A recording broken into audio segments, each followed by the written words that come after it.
How's it going, everyone? Not posted for a long time. Kind of moved away from the hobby side of life for a bit. Got a new job, takes up a lot of time. Uh, and like you all know, life just catches up with you, doesn't it? But anyway, we're always posting Warhammer stuff before. Trying something new this time. It's the Flames of War World War II game.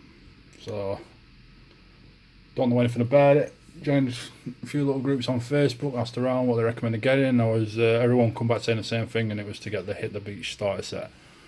So here it is. And because I've changed my name to Beer and Wargaming, this is the beer I'm drinking. It's Yorkshire pudding beer in a triple glass. So I poured it about 5 minutes ago. That's why there's no head on it. But yeah, girlfriend got me for Christmas. Quite nice actually. Apart from they're from Yorkshire. Proud Lancastrian myself, but never mind. Well, no, it's what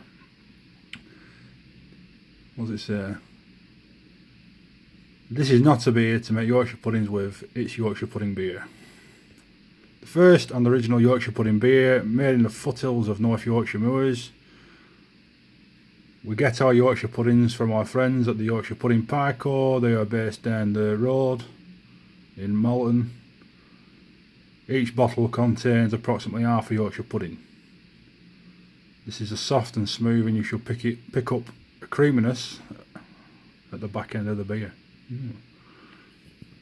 But yeah, like I say, even though it's from Yorkshire, it is pretty good. But anyway, back to the game. I'm still getting used to this camera, that's why I keep zooming in like that. I do apologise. So yeah, this is the Hit the Beach starter set. Cost me 35 quid I think from Amazon, and there's two sets in it. There's the Americans and the Germans, so I'll just pause the video and spin it around for you. So it says this is what you get in the box. Let's read what it says. So, Flames of War Hit the Beach, the complete World War II starter set.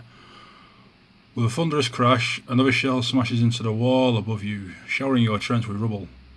Looking around, your entire position resembles a cauldron of fire, every roof ablaze, black smoke billowing into the night sky. As the echo of the blast dies away, the crack of rifle fire breaks out, and an ominous clanking and rumbling. Suddenly, out of the flames roars a tiger tank, which is a shame there's no tiger tanks actually in this box. Leaping from your trench, you run forward, bazooka, bazooka now. If you can't tell, I'm not very good at reading stuff. Even as the din swallows your shouting, you see a trooper levelling his rocket launcher at the great beast's tracks. It may not be enough. You are in command. Take control. What are your orders? So yeah, this is what you get in the box.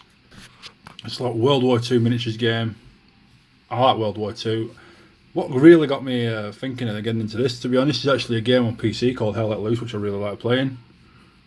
If any of you play it, you know exactly what I mean. If you don't play it and you like shooters, give it a try. It's really good.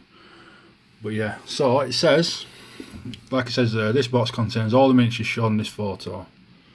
So there's how many? 1, 2, 3, 4, 5, 6, 7 Sherman tanks, 3 Panzer IVs, a V1 rocket launcher, which I think is just scenery, some German infantry, some more German infantry. Right back here, you can just see them. There's 2 anti-tank guns, American infantry. Yeah, you don't get any scenery. It actually tells you what you get. So 2 complete forces. The Americans, you get a company HQ, which is 2 Sherman tanks. I don't know if you can hear my girlfriend shouting at cats for the tea. I apologise if you can. But yeah, we've got 4 cats. One of them's only got 3 legs. 2 Sherman tanks, 75mm guns. Then a tank platoon with 3 Sherman tanks with 76mm guns. And then another tank platoon with 3 Sherman tanks with 75mm guns. And there is 32 figures in the parachute rifle platoon, so you're going to be playing as your American paras. The German side, which is the side I'm probably going to be focusing on, you get a company HQ, which is the Panzer Grenadier HQ, 6 figures. You get a combat platoon, 2 Panzer Grenadier platoons, 58 figures, so you get more infantry. The 2 anti-tank guns, and then 3 Panzer IV tanks. Then there's like the rules, quick start guide, flying bomb, unit cards and dice. One thing you don't get in this box, which I didn't know when you bought it, is you do not get the transfers, which you see on the side of the tanks. I've already opened it and had a quick look, but I've not actually took any models out. Yeah, you don't get any of the stickers. So I think in the other sets you do get the transfers. This one you don't. Now, to me, I think that's a bit... You know, you're getting some good value apparently in this box, which I agree, because when you get like starter sets of Warhammer, which I've got tons of it over there, as you know, they could be quite expensive. For 35 quid, if this were 40k, how much would it cost? It costs a lot more money, but it's not 40k. And there is other things to consider as well, which you'll see when I open the box.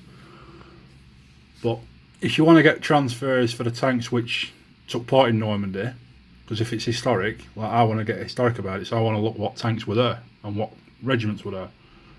You don't have to go that far into it. Am I going to always go that far into it? Probably not. I'll probably get tired of it pretty quick and just put unit numbers and the Allied and Axis markings on the vehicles. But we'll see. So yeah, you don't get any transfers. You can buy them from sellers. You can buy official Flames of War ones, which are all out of stock everywhere at the minute, as far as I can find. Or you can find third-party ones. I've just bought some off eBay. But then I asked a mate who owns a comic book shop if he knew anybody who did transfers, and he's shown me somebody that makes their own. So I'm going to give them a try, because they're only like £2 for a sheet. So, yeah. So let's have a look what's inside the box. So open the box, you get a rule book, which is this. Trying to get the camera angle right. These are the unit cards. I've not really looked into it yet, so I don't know what they are. I don't know what they mean, because like I say, I do not know anything about this game.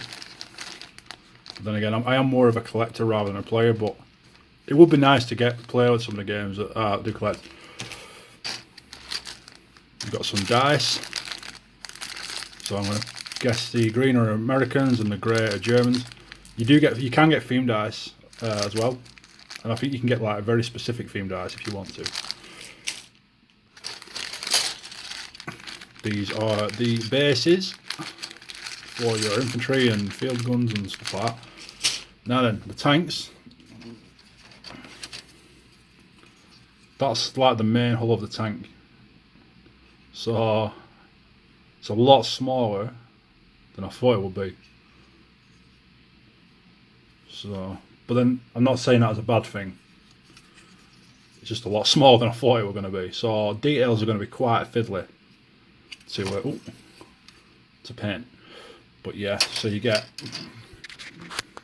Let's get it all out. So that's one full tank, and apparently something to do with these pieces here. My thumbs are. Is the difference between the British tanks and the American tanks. So it must be generic sprues, because they have as well. They also, rather than having a British and American tanks, which we obviously shared vehicles, they have early war, I think, mid and late war. So what tanks you saw in the early parts of World War II and what tanks you saw in the late parts of World War II were different. But I don't think it's a case of having to buy an upgrade kit. I think they just come with it. But I might be wrong, because so take for example these are the field guns as well, by the way. That's your little V1. That looks pretty cool actually, to be fair.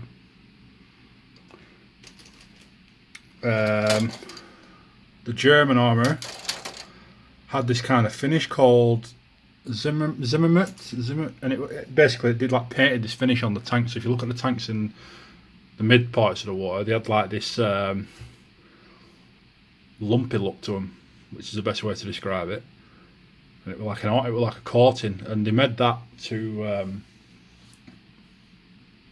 try and stop magnetic mines being placed on them. But I'm sure it was only the Germans that used magnetic mines. So, but if you look at the tanks, this one you can't really see it, or these ones you can't really see it. Oh yeah, you can. You can just see it on the turret there, them lines. So if you get an early war tank, it will not have that like line effect on the armour, which is pretty good attention to detail, really. So I'm just pulling bits out willy-nilly. Here we go. It's like this is like a basic rundown of the rules. You get like a rules sheet, instruction manual. Right, let's look at the size of the infantry. So the infantry is pretty small. See if I can get it out of the bag with one hand.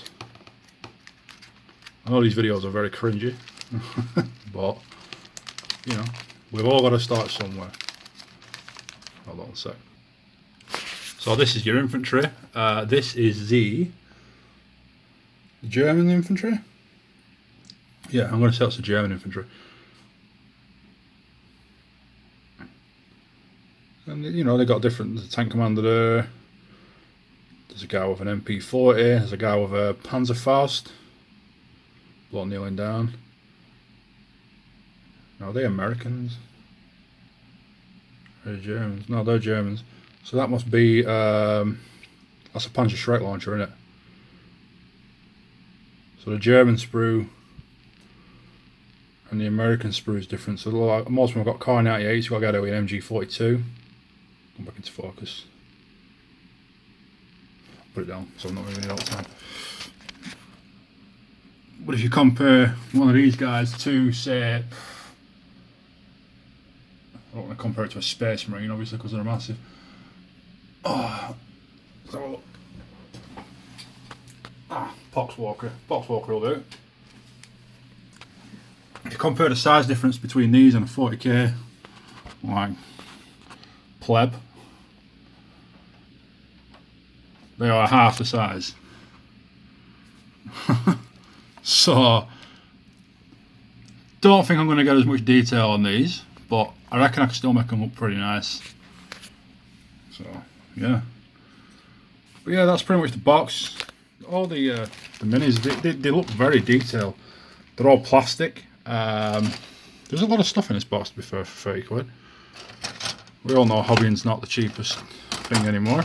But yeah, there's plenty of stuff. I think the tanks, some of the tanks have got like little upgrade sprues on. So like that might be an upgrade to another tank, to like this one. So, but I'm sure we'll find out when I eventually build them. Another thing I'm going to do when I build these. Oh, there's another little thing there with tank commanders on it. A bit like American tank commanders. So the units aren't colour coded, so your American infantry and your German infantry are the same colour. Whereas when you get a lot of starter sets, so these will all be the American infantry. When you get a lot of starter sets, one side will be one colour, like when, what's it called? Dark Imperium came out. The Death Guard were green plastic and the Space Marines were blue plastic. It's not the case here. The tanks are, by the looks of it. Whether they are for the whole sets, I don't know. But the infantry. So if you ever do get it and you paint your infantry, check which infantry is which. Because you don't want to paint up like Americans as Germans, and vice versa. So yeah, don't think it were a bad buy, to be honest. I think it's pretty good. I'm looking forward to doing it. Yeah. Hopefully you like the video. I'll make some videos a bit more quality. This beer is really nice, by the way. I'm going to have some more of it. It goes down really well. If you like real ales, give it a try. I say the Yorkshire Pudding Beer Brewery. Yeah, Yorkshire Pudding Beer Brewery. Not sponsored by. I'm not sponsored by anybody. I've only got about 30 subscribers. I think that's a very, very long way off. But also, if you like tanks and you're wondering where I got that Lego tank from, it's not Lego, it's Corby. And my girlfriend got it me from the Tank Museum website. It's Tiger 131. Which I'm hoping to replicate one day in this game. I want to buy a Tiger 1 tank. See, that doesn't have the Zimmerit, whatever it's called, finish on it, it's just flat. And the actual Tiger 1 tank, which it's based on, also doesn't have that finishing on. So that's an early war tank. So yeah.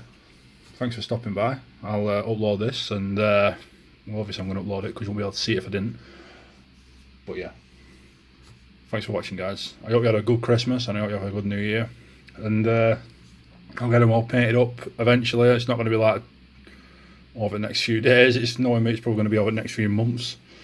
But I'll get it painted up, and I'll show it off for you. Catch you later, guys. Have a good one. Ta-ra.